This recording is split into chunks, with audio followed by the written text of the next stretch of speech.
Willkommen, bienvenue, welcome pour un nouveau point lecture. Chin chin. J'ai raccordé ma boisson à ma tenue une fois de plus. Un petit coca sans sucre. Merde, on voit plus ma tête, je suis totalement hors champ. Ça risque d'être cacophonique cette vidéo. En cela, elle ne différera pas des autres.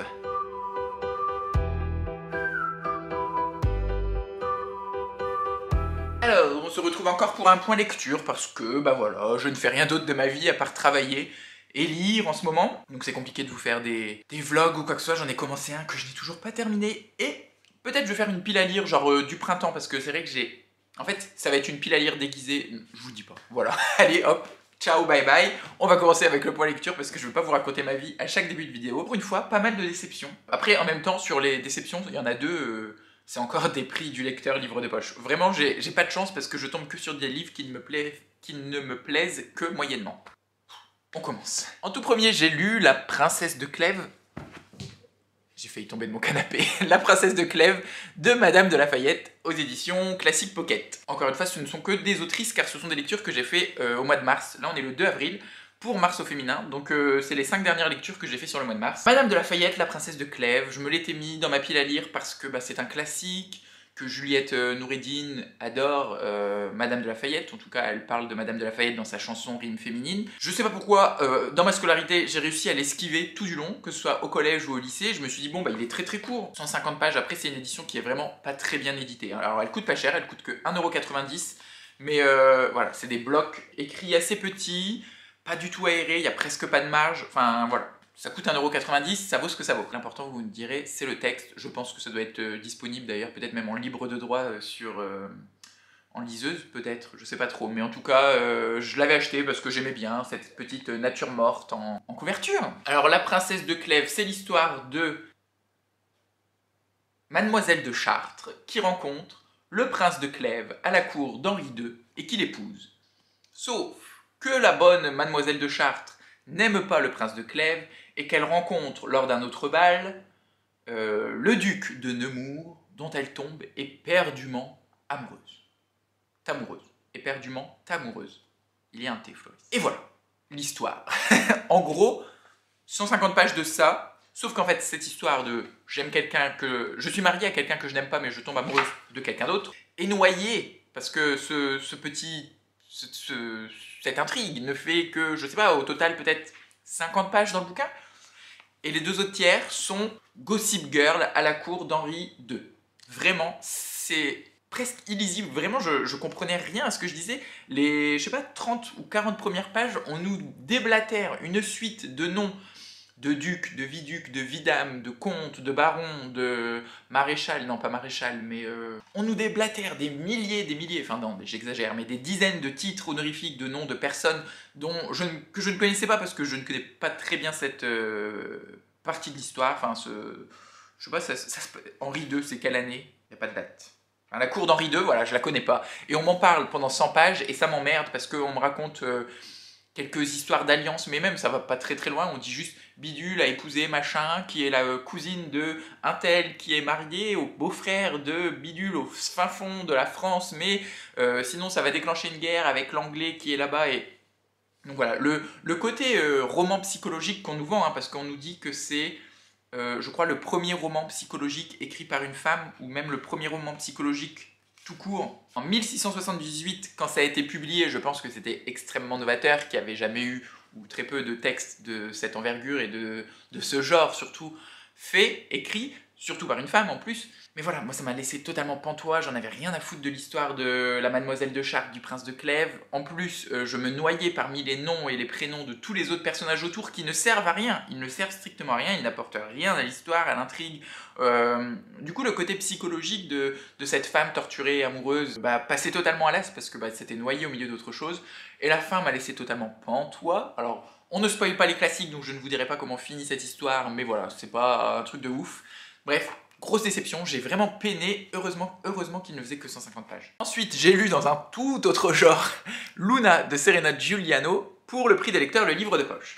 Je n'avais jamais lu Serena Giuliano, alors elle a écrit Mamma Mia, c'est que des noms en italien je crois. Ciao Bella, Mamma Mia, Luna, et là elle vient de sortir chez Robert Laffont, Sarà perché ti amo.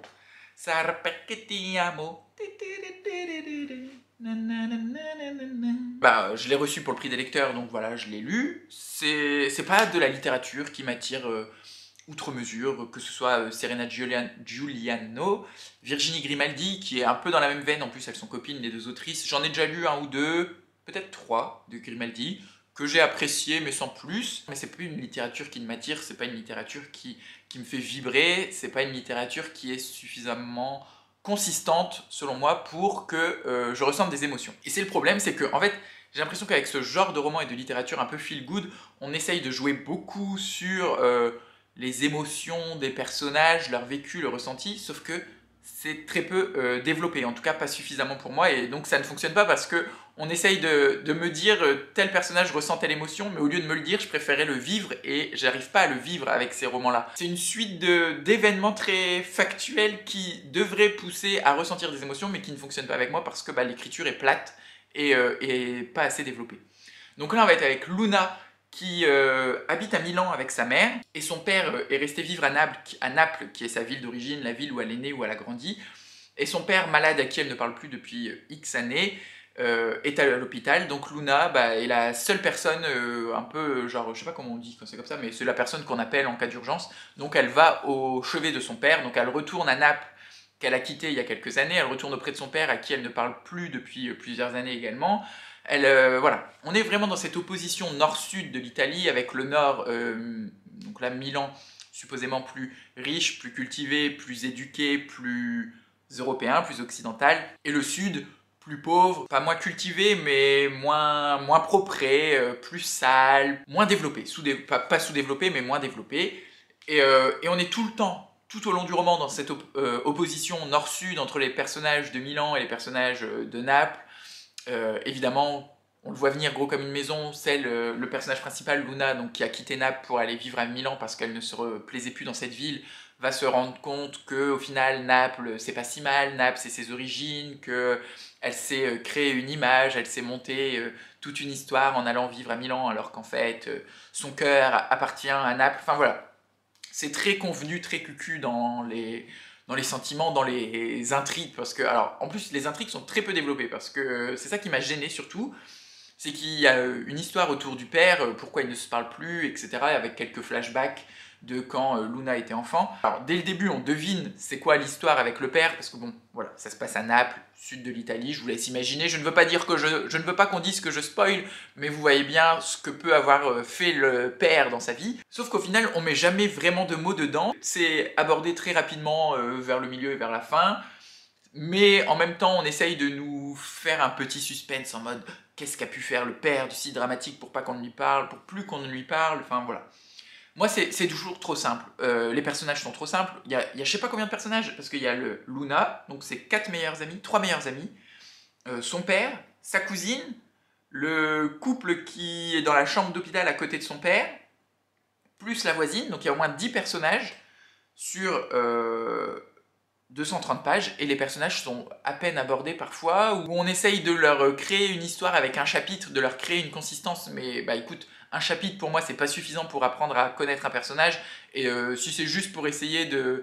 Il y a un personnage typiquement, on nous raconte son histoire en un chapitre pour tirer les larmes au lecteur, pour dire regardez, c'est une belle personne, il lui est arrivé des milliards de choses dans sa vie, quelle pauvre femme. Ouais, non, ça marche pas avec moi. Donc bon, c'est très feel good, moi qui suis déjà allé plusieurs fois en Italie, notamment à Naples, on sent que l'autrice est italienne et je pense qu'elle connaît Naples et qu'elle a fait un voyage à Naples, ou alors qu'elle est peut-être de Naples, je sais pas trop, mais elle sait de quoi elle parle. La description de la ville est plutôt cohérente et plutôt juste. On ressent la ville, c'est peut-être le seul point positif que j'ai trouvé à ce roman, enfin, non, j'exagère, pas le seul point positif, mais le truc que je vais en garder, voilà, c'est cette description de Naples. Le reste, tout ce qui est personnage, histoire, intrigue, etc., ça vaut pas grand chose selon moi, en tout cas pas grand chose dans ce que moi je recherche, et je comprends que ça puisse plaire parce que c'est pour ça d'ailleurs que je l'ai lu, parce que je venais de lire un truc qui m'avait un peu pris la tête, un peu pris l'esprit, et que j'avais envie de m'évader et de pas trop réfléchir, de me laisser porter par l'histoire. Alors pour le coup oui, on se laisse porter par l'histoire, mais en même temps elle ne nous marque pas, enfin j'en ai déjà oublié la moitié d'ici 2 semaines. Toujours par le... Oula, je viens de cracher un postillon énorme, désolé dans l'assistance. Toujours pour le prix des lecteurs.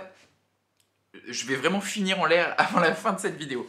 Les après-midi d'hiver de Anna Zerbib, aux éditions donc Le Livre de Poche, mais qui était publié dans la NRF, non pas la NRF, chez la collection blanche de Gallimard, je crois. Les après-midi d'hiver, c'est l'histoire de Noah, non pas Noah, si Noah, mais c'est pas lui qui raconte l'histoire, c'est une femme. Comment elle s'appelle? L'histoire d'une femme, je ne sais pas son prénom, qui quitte la France avec son copain, son concubin, pour aller s'installer au Québec. Sauf qu'au Québec, cette femme en fait rencontre leurs voisins. Attends, décidément, je vais avoir beaucoup de rots.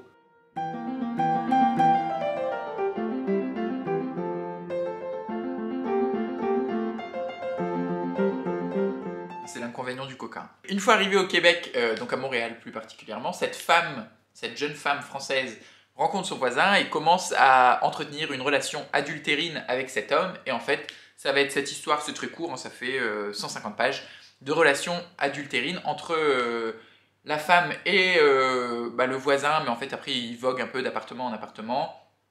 C'est une histoire d'amour, c'est très introspectif, il ne se passe pas grand chose si ce n'est rien dans le roman, à part les états d'âme parce que c'est écrit à la première personne du singulier. Oui, c'est écrit à la première personne du singulier, donc c'est presque un journal de bord de cette relation adultérine. Et je me suis fait chier. Voilà, tout simplement. C'est vrai que c'était beau. Il y a quelques passages qui sont assez sympas sur comment elle vit déjà un peu son expatriation de la France vers le Québec, comment elle vit cette histoire d'amour qui quand même la ronge là-dessus. Hein. C'est pas l'histoire d'amour histoire d'amour, de sexe. Ils sont sex friends, ils veulent pas s'engager. Voilà, on est tout le temps dans ce questionnement de l'engagement, ce questionnement de la tromperie. Ça m'a un peu gavé au bout de quelques pages, au bout d'une centaine de pages. Donc voilà, je l'ai terminé. Je vais pas en parler très très longtemps parce que j'ai pas grand chose à en dire. C'est ça, en fait il m'en reste rien. Donc ça sert à rien de s'attarder dessus quand c'est comme ça. C'était pas fait pour moi probablement. Ensuite j'ai lu Poney flottant de Isabelle Wéry aux éditions Espace Nord. C'est une maison d'édition belge. J'ai acheté ce roman au salon du livre de Mons. Franchement je sais pas comment faire pour se le procurer en France.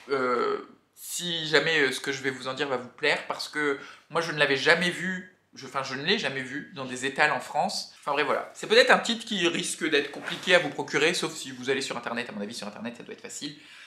Isabelle Wéry, je ne la connais pas. Mon amie Anne-Gaëlle du compte Instagram Grand Ours m'a dit qu'elle était assez connue et reconnue dans le monde du spectacle vivant en Belgique, et notamment dans le théâtre. Je vois derrière d'ailleurs qu'elle a joué les monologues du vagin, que j'avais lu l'année dernière pour Mars au féminin, d'ailleurs, et que j'avais beaucoup aimé. Donc voilà, c'est une femme de théâtre et ça se ressent dans l'écriture parce que je me demande si ce roman n'a même pas été adapté, ça m'étonnerait pas. En fait, on va être avec une femme qui s'appelle Sweetie Horn, donc les cornes sucrées, les cornes douces, enfin voilà pour les anglophones, qui est une autrice vieillissante et qui tombe dans le coma à 70 ans. Et en fait, elle va être sur son lit d'hôpital et elle va essayer de se remémorer son enfance, c'est principalement sur l'enfance, hein. Je suis en train de réfléchir à la fin. Ouais, c'est ça. Elle se rappelle son enfance en Angleterre, car c'est une jeune autrice anglaise. Donc c'est un peu... C'est très particulier parce que c'est totalement absurde. On va être avec ce coma semi-conscient, semi-éveillé, avec parfois quelques... Je vais vous montrer en fait les passages où l'autrice est dans le coma et où elle parle, mais où elle nous parle à nous presque, sont écrits de façon totalement anarchique, mais comme quand on est semi-éveillé. Enfin moi ça m'arrive des fois de m'endormir puis après de me réveiller un peu, avoir la tête dans le cul. Les pensées elles sont pas droites, elles sont dans tous les sens, et vraiment le texte suit ce qui se passe dans le roman, avec la mise en forme suit le fond, et à côté de ça donc elle nous raconte son enfance dans la campagne anglaise, et c'est pour ça que c'est totalement absurde, parce qu'en fait c'est donc l'autrice qui est belge qui raconte cette histoire de cette autrice totalement fictive anglaise.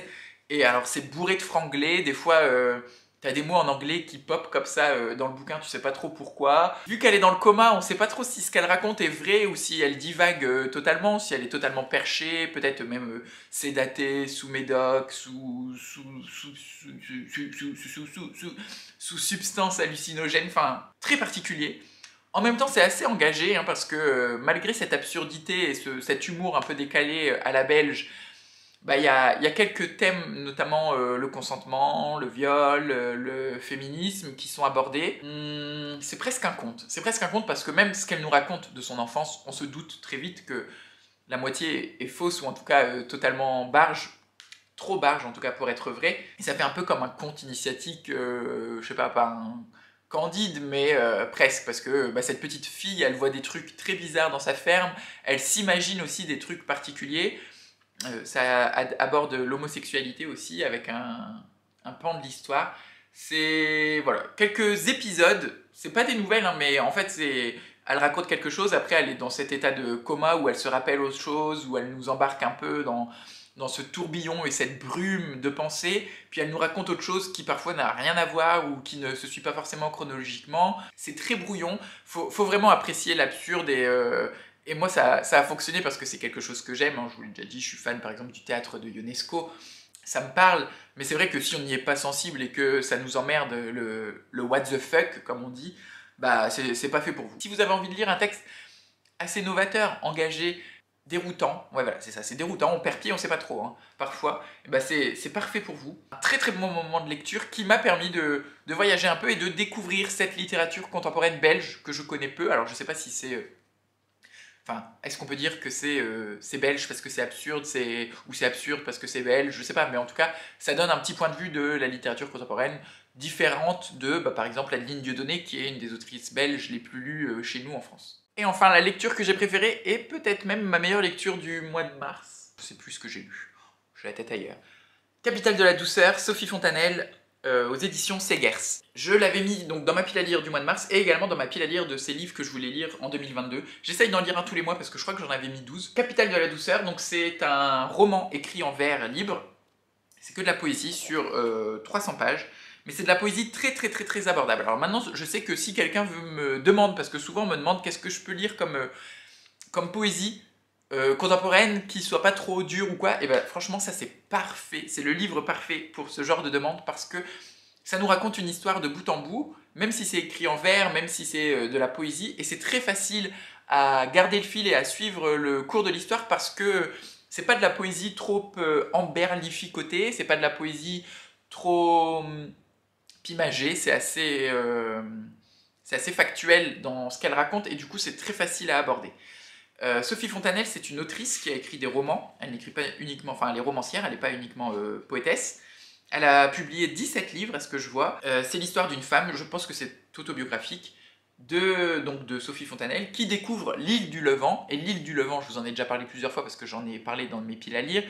C'est une île au sud de la France où il y a une grande base militaire sur laquelle la France teste notamment ses missiles et son matériel militaire sur donc 95% de l'île, et il y a une ville balnéaire qui s'appelle Héliopolis, je crois, qui occupe 5% de l'île, et qui elle est une ville nudiste, dans laquelle on a le droit de se balader nu. Et Sophie Fontanelle donc découvre à l'aide d'un ami à elle, cette île, il l'emmène, alors elle est déjà assez âgée, hein, je crois qu'elle a une cinquantaine d'années quand elle découvre l'île du Levant. Elle part en vacances avec son ami sur l'île du Levant, et il lui fait découvrir donc le naturisme, il lui fait découvrir cette île qui est complètement magique et hors du temps. Enfin, c'est un truc moi, quand je lisais le roman, j'y croyais pas et ça donne envie d'y aller, même si on n'est pas forcément naturiste soi-même. Ça donne envie d'aller se balader sur cette île et de voir ce petit cadre et cette petite bulle hors du temps. C'est très doux. Alors, ça s'appelle Capitale de la douceur, ça porte magnifiquement bien son nom. Il y a évidemment une référence à Capitale de la douleur de Paul Éluard, qui est un texte poétique, mais qui est d'ailleurs abordé dans le roman. Tellement englobant, genre, enfin, moi je me croyais sur cette île, au bord de la mer, avec ces gens nus autour de moi, mais qui sont absolument pas dans le jugement, toujours tous très bienveillants, et c'est aussi ce que raconte cette histoire, enfin ce roman, c'est la bienveillance des personnes naturistes, même si on peut pas faire de généralité. On ne jauge pas, on se regarde pas, c'est chacun vit avec son corps dans le corps qu'il est, l'accepte, parce que ce sont des gens souvent qui acceptent leur corps, en même temps normal, hein, parce que pour se mettre à nu littéralement devant des inconnus, il faut être un minimum à l'aise avec soi. Mais d'un côté, ça pousse aussi peut-être, je trouve, la réflexion au-delà, en disant que même si on s'accepte pas, c'est peut-être au milieu de ces gens-là que c'est plus facile de s'accepter parce qu'on est au milieu de gens qui n'ont rien à faire de vous et qui vous regarderont pas forcément et qui seront là juste pour leurs vacances et pas forcément pour zioter, comme on dit par chez moi. Donc voilà, c'était magnifique, j'ai vraiment passé un excellent moment, j'ai envie de découvrir plus de Sophie Fontanelle, j'avais envie de rester sur cette île du Levant et en même temps, c'est pas uniquement un roman de vacances où elle raconte son histoire sur l'île du Levant et sa découverte de la ville, c'est aussi un roman sur l'amitié parce qu'elle est avec deux amis Et il y a des scènes assez banales du quotidien. Il se coupe en coupant des tomates, il va se faire soigner à l'infirmerie, etc.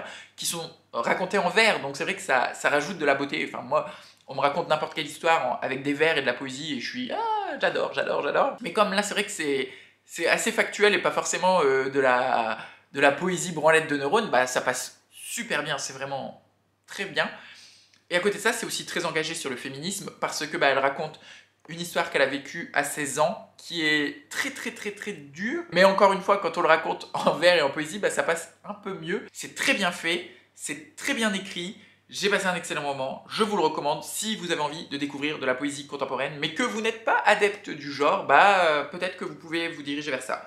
Ça coûte 17 €, l'objet livre est très très beau, rabat, très belle couleur, un peu rose saumonné, un papier de très bonne qualité, le format est nickel, voilà. Flowfly Téléachat vous recommande Capitale de la douceur de Sophie Fontanelle aux éditions Segers. Et d'ailleurs, j'ai découvert les éditions Segers. Je ne sais pas si c'est une maison d'édition qui publie de la poésie en temps normal, mais j'ai beaucoup aimé le format. C'est un peu semblable au format de l'Iconoclaste, par exemple. C'était donc tout pour ce point lecture. En fait, je pense que ça a été assez rapide. Ma foi, c'est pas plus mal de temps en temps.